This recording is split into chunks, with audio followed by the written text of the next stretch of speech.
জাতীয় থেকে আন্তর্জাতিক প্রান্তিক জনপদ থেকে নগর চারপাশে ঠিক কি ঘটছে এই মুহূর্তে তা নিয়ে আয়োজন এখন চারদিক। পুরো আয়োজন নিয়ে আপনাদের সঙ্গে আছি আমি সোনালী সাহা। আওয়ামী লীগের কার্যক্রম নিষিদ্ধের সরকারি আদেশ জারির পর দলটির নিবন্ধন নিয়ে সিদ্ধান্ত হবে বলে জানিয়েছেন প্রধান নির্বাচন কমিশনার এএমএম নাসির উদ্দিন। রোববার গণমাধ্যমকে এই তথ্য জানান তিনি। গ্যাজেট প্রকাশ হলেই নির্বাচন কমিশন বিষয়টি নিয়ে আলোচনায় বসবে। কমিশনের আলোচনার পরে সিদ্ধান্ত নেওয়া হবে। এতে বর্তমান বাংলাদেশের স্পিরিট বুঝেই সিদ্ধান্ত নিতে হবে। গ্যাজেট হলে কমিশনের বৈঠক হতে পারে কালই। অফিসিয়ালি পাবো, গ্যাজেট হোক বা সার্কুলার হোক, যেভাবে একটা পাবো। তো ওটা পাওয়ার পরে আমরা কালকে বসে, আমি তো একবার কোনো সিদ্ধান্ত নিই না, আমরা বসে কালকে একটা সিদ্ধান্ত নেব। আওয়ামী লীগকে দল হিসেবে নিষিদ্ধ সহ 3 দফা দাবিতে রাজধানীর শাহবাগে অবস্থান কর্মসূচি পালন করছে জুলাই আন্দোলনে আহত ব্যক্তিরা। কর্মসূচিতে যোগ দিয়েছেন দেশের বিভিন্ন এলাকা থেকে আগত জুলাই অভ্যুত্থানে আহতরা। সকাল থেকেই জুলাই আন্দোলনে আহত ব্যক্তিরা জড়ো হতে থাকেন রাজধানীর শাহবাগ এলাকায়। তারা বলেন, আন্দোলনের 9 মাস পেরিয়ে গেলেও এখনও সুষ্ঠু চিকিৎসা পাচ্ছেন না তারা। অনতিবিলম্বে তারা আহতদের পূর্ণ চিকিৎসার দাবি জানান। এ সময় তারা জুলাই ঘোষণাপত্র নিয়ে সময় ক্ষেপণের জন্য ফ্যাসিবাদের সহযোগীদের দায়ী করেন। তারা বলেন, দীর্ঘদিন ধরে সরকারের বিভিন্ন দপ্তরে আওয়ামী লীগের লোকজন ক্ষমতা কুক্ষিগত করে রেখেছে। তাদেরকে পদ থেকে বিতাড়িত করতে হবে। এছাড়াও 30 দিন নয়, বরং অতি দ্রুত জুলাই ঘোষণাপত্র দেওয়ার দাবি জানান বক্তারা।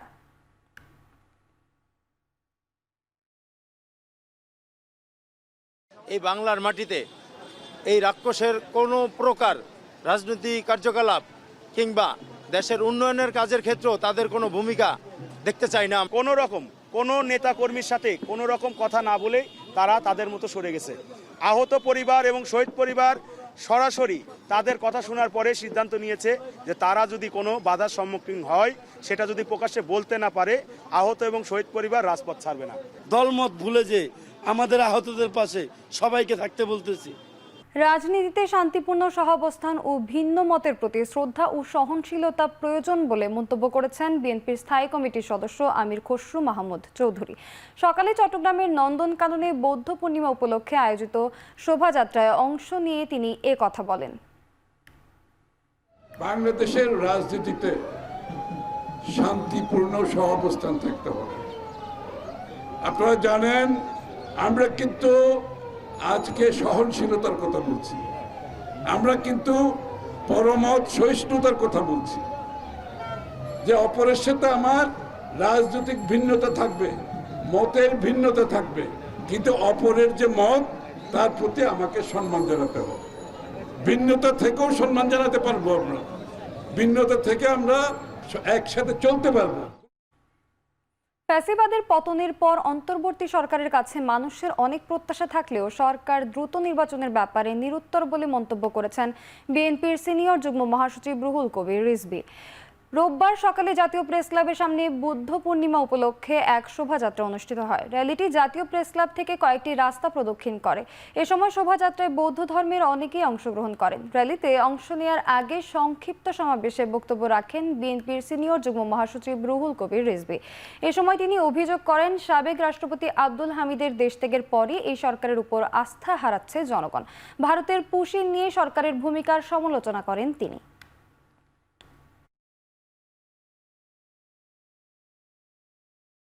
অন্তর্বর্তী সরকার পলায়নের পর যে হলো, মানুষ তো তাদের কাছে অনেক প্রত্যাশা করেছে। তারা সংস্কারের কথা বলেছে, সে সংস্কারও মেনে নিয়েছে যে একটা নির্দিষ্ট সময়ের মধ্যে আপনার করে নির্বাচন দিন। বিএনপির পক্ষ থেকে বলা হয়েছে, আরও অনেকে বলেছে। সরকার এই ব্যাপারে নিরুত্তর, নিশ্চুপ। নতুন সংবিধান তৈরির আগ পর্যন্ত 72-এর সংবিধানের প্রয়োজনীয় সংশোধনী আনা যেতে পারে। তবে 90 দিনের মধ্যে সংবিধান নতুন করে তৈরি করার যে প্রস্তাব নাগরিক কোয়ালিশন দিয়েছে তাকে উচ্চাশা হিসেবে মন্তব্য করেছেন আইন উপদেষ্টা আসিফ নজরুল। আন্তর্জাতিক মাতৃভাষা ইনস্টিটিউটে নাগরিক কোয়ালিশনের এক আলোচনা সভায় এমন মন্তব্য করেন তিনি। এছাড়াও রাষ্ট্রপতি ও প্রধান বিচারপতির অসীম ক্ষমতার কারণে এই দুটি পদে দলীয় দাসদের নিয়োগ দেয়া হয় বলেও মন্তব্য করেন তিনি। সংসদ একই সাথে সংবিধান প্রণয়নের কাজ করে, তখন কিন্তু সে খুব অল্প সময় দিতে পারে। যেমন কখনো কখনো এরকম সিস্টেম করা হয় যে সপ্তাহে 2 দিন তারা সংবিধান পরিষদের কাজ করবে, বা একটা সেশন বা 4টা সেশন সপ্তাহে করবে, তো এমনি সে খুব কম সময় পাচ্ছে।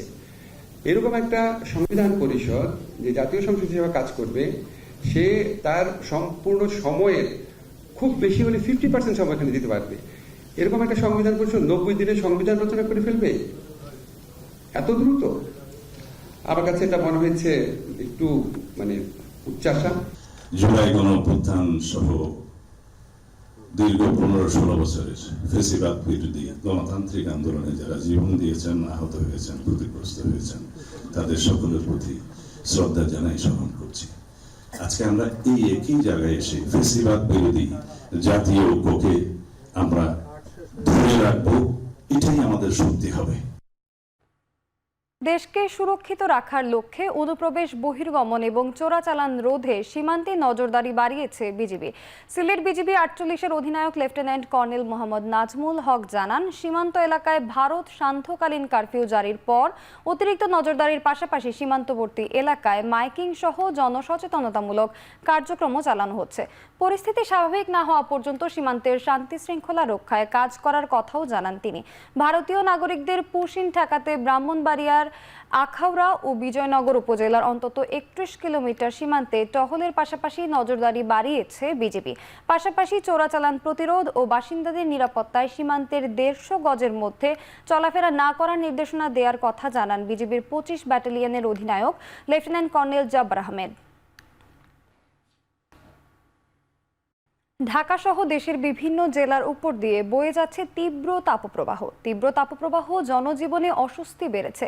নাজেহাল অবস্থা শ্রমজীবী মানুষের। তাপপ্রবাহের তথ্য জানাতে আগারগাঁও থেকে আমাদের সঙ্গে যুক্ত হচ্ছেন সিওল আহমেদ।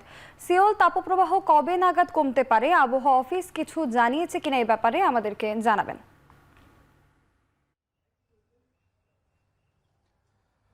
সোনালী, ঠিক কিছুক্ষণ আগে কিন্তু আমি আবহাওয়া অফিসে কথা বলেছি এবং আবহাওয়া অফিসে যিনি দায়িত্বপ্রাপ্ত কর্মকর্তা আছেন তিনি আমাদেরকে যেটি জানিয়েছেন যে আগামীকাল ঢাকা শহরে আসলে বৃষ্টিপাত হওয়ার একটি সম্ভাবনা রয়েছে। যদি আগামীকাল সেটি না হয়ে থাকে তাহলে পরশুদিন বৃষ্টিপাত হবে বলে তারা সম্ভাবনা আছে বলে তারা জানিয়েছেন।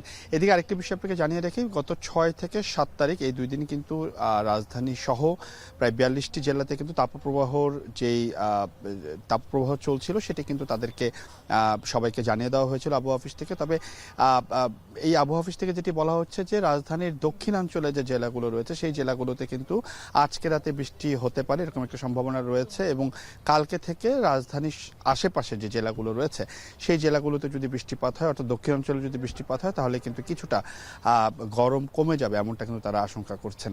এবং তারা আরেকটি জিনিস আমাদেরকে বলছেন যে এই যে তাপপ্রবাহ কিংবা যে বৃষ্টিপাতের যে কোনো লক্ষণ নেই, সেটি আরও 2 থেকে 3 দিন এরকম টানা চলবে। এবং আপনি নিশ্চয়ই জানেন যে ঠিক এই মুহূর্তে কিন্তু 36 থেকে 37 ডিগ্রি তাপমাত্রা, 36 থেকে 37 ডিগ্রি সেলসিয়াস তাপমাত্রা ঢাকা শহরে আছে। তবে সেটির যে হিউমিডিটি অর্থাৎ আর্দ্রতা সেটি কিন্তু প্রায় 41 থেকে 42 ডিগ্রি সেলসিয়াস তাপমাত্রা দেখাচ্ছে। এবং একই সাথে যেটি আমরা জানি যে আসলে এই যে তাপমাত্রা সেটি আসলে যেটি থাকে তার চেয়ে বেশি ফিল করতে হয়, কারণ আপনি জানেন যে রাজধানীতে কিন্তু গাছের সংখ্যা কমে গেছে, বৃক্ষ যে রোপণ সেটি কিন্তু এখন একদমই হচ্ছে না, এরকম কিন্তু সাধারণ জনগণও বলছেন। যার কারণে কিন্তু এই যে বিভিন্ন উন্নয়ন কার্যক্রম চলছে তার ফলে যে গাছ কাটা হচ্ছে তার কারণে কিন্তু দিন দিন যে গরম এবং আর্দ্রতা দুটি কিন্তু বাড়ছে। আমরা রাজধানীর বিভিন্ন জায়গায় গিয়েছি, সেখানে দেখছি যে যারা শ্রমজীবী মানুষ রয়েছে, যারা বিভিন্ন ধরনের খেটে খাওয়া মানুষ আছে, যারা আসলে এই বাহিরে কাজ করছে তারা কিন্তু কিছুটা গরমের কারণে ক্লান্ত এবং তারা যেটি করছেন যে বিভিন্ন ধরনের যে তরল পানীয় আছে সেগুলো কিন্তু তারা প্রায় 1 ঘন্টা পর পরই কিন্তু তারা খাচ্ছেন। তবে এই আবহাওয়া অফিস থেকেও কিন্তু বলা হয়েছে যে এই যারা বিভিন্ন ধরনের ভারী কাজ করছেন তাদেরকে টানা ভারী কাজ না করে তাদেরকে বলা হচ্ছে যে আসলে এই যে টানা 8 ঘন্টার যে কাজের রুটিন, যারা দৈনিক কাজ করে থাকেন, শ্রমজীবী মানুষ আছেন, খেটে খাওয়া মানুষ আছেন, তারা কিন্তু 1 ঘন্টা আধা ঘন্টা পর পর পানি জাতীয় যে বিভিন্ন যে তরল পদার্থ আছে সেগুলো পান করবেন এবং একই সাথে একটু ছায়ায় বসে রেস্ট নিয়ে কিন্তু তারা কাজ করবেন। এরকম কিছু নির্দেশনা কিন্তু তারা গত 6 থেকে 7 তারিখে দিয়েছেন। তবে আসার কথা হচ্ছে যে আগামীকাল বৃষ্টি হতে পারে, না হলে পরশুদিন রাজধানীতে বৃষ্টি হবে বলে জানিয়েছেন আবহাওয়া অফিস। সোনালী, এই ছিল আমার কাছে সর্বশেষ তথ্য। আগারগাঁও থেকে আমাদের সঙ্গে যুক্ত ছিলেন সহকর্মী সিওল আহমেদ। এদিকে সারা দেশে মাঝারি থেকে তীব্র তাপপ্রবাহে বিপর্যস্ত জনজীবন। বিপাকে পড়েছেন শ্রমজীবী খেটে খাওয়া মানুষ। হাসপাতালে বাড়ছে ডায়রিয়া সহ বিভিন্ন রোগীর সংখ্যা। গেল বৃহস্পতিবার থেকে ক্রমাগত বাড়ছে তাপমাত্রা, যা মৃদু থেকে মাঝারি এবং মাঝারি থেকে বেড়ে তীব্র তাপমাত্রায় রূপ নেয়। এতে প্রতিটি প্রাণে নেমে আসে তীব্র অস্বস্তি। শহর নগর থেকে শুরু করে গ্রামগঞ্জেও অতিষ্ঠ হয়ে উঠেছে জনজীবন। সবচেয়ে বেশি বিপাকে খুলনা ও রাজশাহী বিভাগের খেটে খাওয়া শ্রমজীবী মানুষ। উত্তরের বিভিন্ন জেলায় দেখা দিয়েছে ধান কাটা শ্রমিকের সংকট। দ্বিগুণদরও মিলছে না শ্রমিক। এতে বিপাকে পড়েছেন চাষিরা। অন্যদিকে দিনরাতের তীব্র গরমে অনেকে অসুস্থ হয়ে পড়ছেন। ডায়রিয়া সহ নানা রোগে আক্রান্ত হচ্ছেন বিভিন্ন বয়সী মানুষ। সবচেয়ে দুর্ভোগে পড়েছেন বৃদ্ধ, নারী ও শিশুরা। হাসপাতালে বাড়ছে রোগীদের ভিড়। তবে আগামীকাল থেকে উত্তরাঞ্চলের বিভিন্ন জেলায় বৃষ্টির সম্ভাবনা দেখছে আবহাওয়া অফিস। কিছুটা কমতে পারে তাপমাত্রা। কষ্টের শেষ নাই, এরকম গরম আমি এবছরই পাই নাই। সর্বশ্রেষ্ঠ মনে করেন গরম মনে হইতেছে আমার। কামলা জামলা মনে করেন আগে থাকতে পারতেছে না। দ্বিতীয় কথা মনে করেন আধা ঘন্টা থাকলে পরে কামলা না রেস্ট নিয়ে গেলে কাম হবো না। ওষুধ বই নাই, ঠিক মতো ডাক্তার হওয়া যায় না, রুগী দেয় না, সেবা পান না, এটাই আর কি কষ্ট। পাঙ্কার অবস্থা খুব খারাপ। আর পাঙ্কা থাকলেও বিছিন বালাইতো, না থাকলেও বালাইতো। পুরো হসপিটালে এই অবস্থা। আর নানা আচার অনুষ্ঠানের মধ্য দিয়ে সারা দেশে পালিত হচ্ছে বৌদ্ধ সম্প্রদায়ের প্রধান ধর্মীয় উৎসব বুদ্ধ পূর্ণিমা। প্রার্থনায় মঙ্গল কামনা করেন বুদ্ধের অনুসারীরা। ভোরে বান্দরবান ও চট্টগ্রাম বৌদ্ধ বিহারগুলোতে সমবেত হন বুদ্ধের অনুসারীরা। পরে স্নান ও পূজা অর্চনা সহ প্রার্থনায় অংশ নেন তারা। এ সময় বুদ্ধের সম্মানে ফুল ফল উৎসর্গ করা হয়। ধর্মীয় রীতি মেনে নানা কার্যক্রমে অংশ নেন বৌদ্ধ সন্ন্যাসীরা। অষ্টশীল ও পঞ্চশীলে শপথ করেন তারা। এ সময় অহিংস পৃথিবী গড়তে সবাইকে বুদ্ধের শিক্ষা নেয়ার আহ্বান জানানো হয়। পরে চট্টগ্রাম নগরীর নন্দনকানন বৌদ্ধ বিহার থেকে আনন্দ শোভাযাত্রা বের হয়। নগরীর গুরুত্বপূর্ণ সড়ক ঘুরে আবারও সেখানে গিয়ে শেষ হয়। আমাদের প্রার্থনা একটি, বুদ্ধের কাছে আমরা প্রার্থনা করি এই অশান্ত বিশ্ব শান্ত হোক, আমাদের মধ্যে সবার সাম্য, মৈত্রী, করুণা, মুদিতা, উপেক্ষা আমাদের মধ্যে বিরাজ করুক। এই বিশ্বে যে এখন যুদ্ধের দামামা বাজছে, আমরা চাই বুদ্ধের অমোঘ বাণী দিয়ে শান্তি পৃথিবীতে বর্ষিত হবে। আমরা আজকে শান্তি শোভাযাত্রা চট্টগ্রাম থেকে বের করেছি। বাংলাদেশি বৌদ্ধ সহ বিশ্বের সকল জনসাধারণকে আমরা শান্তি মৈত্রীর আহ্বানে শুভেচ্ছা জানাচ্ছি। এবারে আন্তর্জাতিক প্রসঙ্গ। কয়েক দশকের বৈরিতা সত্ত্বেও ভারতের সঙ্গে আলোচনার মাধ্যমে কাশ্মীর সংকট ও সিন্ধু পানি চুক্তি সমস্যার সমাধানের প্রতিশ্রুতি দিয়েছেন পাকিস্তানের প্রধানমন্ত্রী শেহবাজ শরীফ। বলেন, যুক্তরাষ্ট্রের মধ্যস্থতায় আঞ্চলিক শান্তি রক্ষার প্রশ্নে যুদ্ধবিরতির প্রস্তাব মেনে নিয়েছে ইসলামাবাদ। এদিকে যুদ্ধবিরতি কার্যকর হওয়ার পর স্বাভাবিক হতে শুরু করেছে ভারত পাকিস্তান পরিস্থিতি। স্বস্তি ফিরেছে দুদেশের সীমান্তবর্তী রাজ্যের বাসিন্দাদের মধ্যে। স্বল্প সময়ে যুদ্ধবিরতিতে রাজি হওয়ায় ভারত ও পাকিস্তানকে স্বাগত জানিয়েছে জাতিসংঘ, ইউরোপীয় ইউনিয়ন, OIC, যুক্তরাষ্ট্র, যুক্তরাজ্য, সৌদি আরব, কাতার, ইরান সহ বিশ্বের অনেক দেশ। যদিও যুদ্ধবিরতির কয়েক ঘন্টা পরই পাকিস্তানের বিরুদ্ধে তা লঙ্ঘনের অভিযোগ তুলে নয়াদিল্লি। ভারতীয় সংবাদ মাধ্যমগুলোর দাবি, ভারতের জম্মু কাশ্মীরের শ্রীনগর সহ বেশ কিছু শহরে হামলা করেছে পাক সেনারা।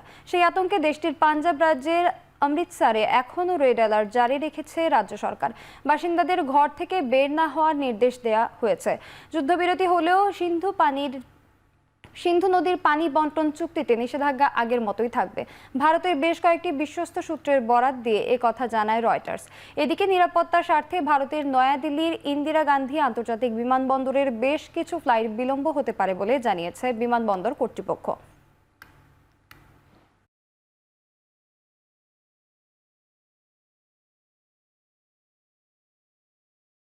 ৩ বছর ধরে চলমান যুদ্ধে এই প্রথম ইউক্রেনকে সরাসরি অস্ত্রবিরতির আলোচনার প্রস্তাব দিয়েছে রুশ president Vladimir Putin. Ukraine Russia যুদ্ধ বন্ধে আগামী 15 মে তুরস্কের ইস্তাম্বুলে ইউক্রেনের সাথে আলোচনায় বসতে চান তিনি। শনিবার টেলিভিশনে জাতির উদ্দেশ্যে দেয়া ভাষণে পুতিন বলেন, মস্কো সরাসরি আলোচনা করতে আগ্রহী। ইউক্রেনের সাথে বৈরিতার কারণ অনুসন্ধান করে তা সমূলে উৎপাটন করতে হবে বলে মন্তব্য করেন পুতিন। তিনি জোর দিয়ে বলেন, দীর্ঘমেয়াদী শান্তি প্রতিষ্ঠার পথেই হাঁটতে চায় রাশিয়া। এর আগে ব্রিটিশ প্রধানমন্ত্রী ও ফরাসি প্রেসিডেন্ট ইউক্রেন সফরের সময় রাশিয়াকে 30 দিনের নিঃশর্ত অস্ত্রবিরতির প্রস্তাব দেন। ইউরোপীয় নেতাদের চাপে পুতিন এই সিদ্ধান্ত নিয়েছেন বলে দাবি করছে বেশ কয়েকটি আন্তর্জাতিক গণমাধ্যম। এবারে খেলার খবর। লা লিগায় মৌসুমের শেষ এল ক্লাসিকোতে রোববার রাতে মুখোমুখি হবে দুই চিরপ্রতিদ্বন্দ্বী রিয়াল মাদ্রিদ ও বার্সেলোনা।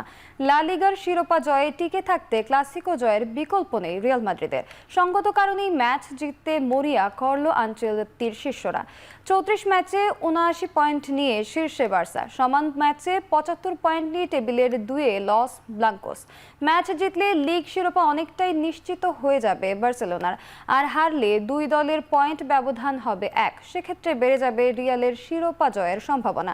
চোটের কারণে মাঠের বাইরে আছেন কারভাহাল, মিলিতাও, রুডিগার, ফার্লামেন্দি, ডেভিড আলবা ও কামাভিঙ্গা।